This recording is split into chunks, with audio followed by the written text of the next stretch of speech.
Today, as Americans, we grieve the brutal murder, a horrific massacre of dozens of innocent people.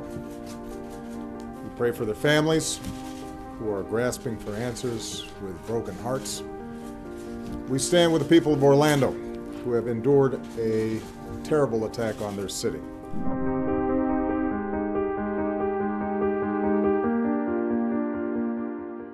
Kids these days, am I doing enough? Am I doing too much? This is KTAR's Eyes on Parenting. I'm Corbin Carson. Today I'm joined by Christina Jimenez. She's a licensed family therapist with Doorways in Phoenix, and today we're talking about tragedy. It seems like everyone is talking about this right now. First, how should parents handle this type of situation with their kids?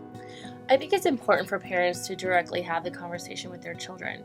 It's important for the child or teenager to know that having feelings about these situations is incredibly common.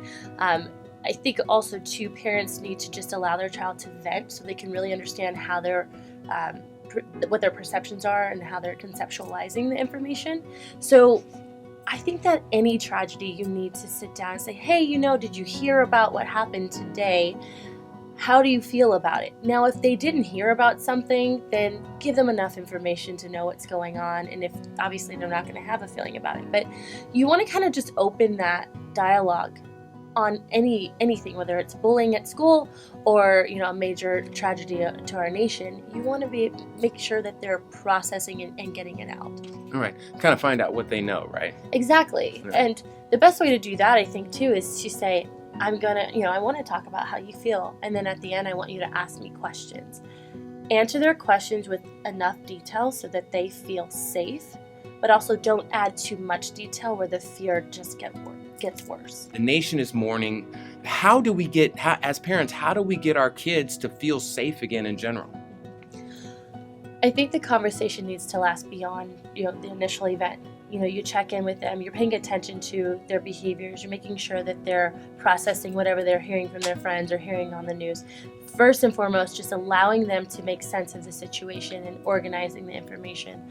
I think too, it's difficult because there's no right way to do it. I think that parents just have to be more cognizant and aware of their child's behavior. If these are things that are affecting their social life and their schooling and things like that, maybe seek therapy services so they can process. Kids can have vicarious trauma, and it doesn't have to be I see it happening. It could be I see it on TV. Hurricane Katrina, a lot of people had vicarious trauma just by watching it on TV. So really paying attention to their needs is incredibly important. And I feel, again, letting them know that you're safe. We have a plan as a family if something was to happen, whether that's, we have family outside the state, whatever you have, whatever resources you have, let them know we have the resources to keep you safe, and we will do that to the best of our ability.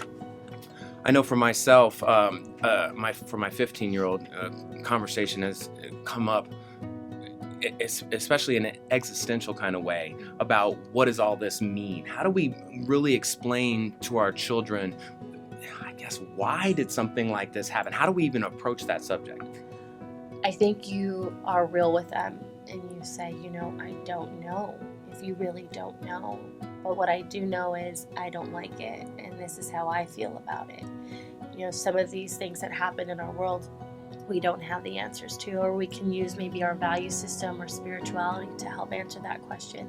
But in all reality, I think just being as honest and real with them so they recognize some of their confusion is your confusion too, and you're almost validating that. Perfect. So what are some other ways that parents can help kids cope with this? I think in the process of healing from something like this, something that can really help children is engaging in the process of whatever has happened. With this tragedy, kids can go and they can donate their time, they can volunteer for different organizations, they can donate blood, and really help them recognize that they are doing something to help the healing of others, and that can help them heal from the tragedy as well. There you have it, folks. This has been KTAR's Eyes on Parenting. I'm Corbin Carson. We'd like to send our thoughts out to all that are dealing with this, all the victims and everyone that is emotionally affected by this. I'd like to thank Christina Jimenez for joining us. We'll see you next time, folks.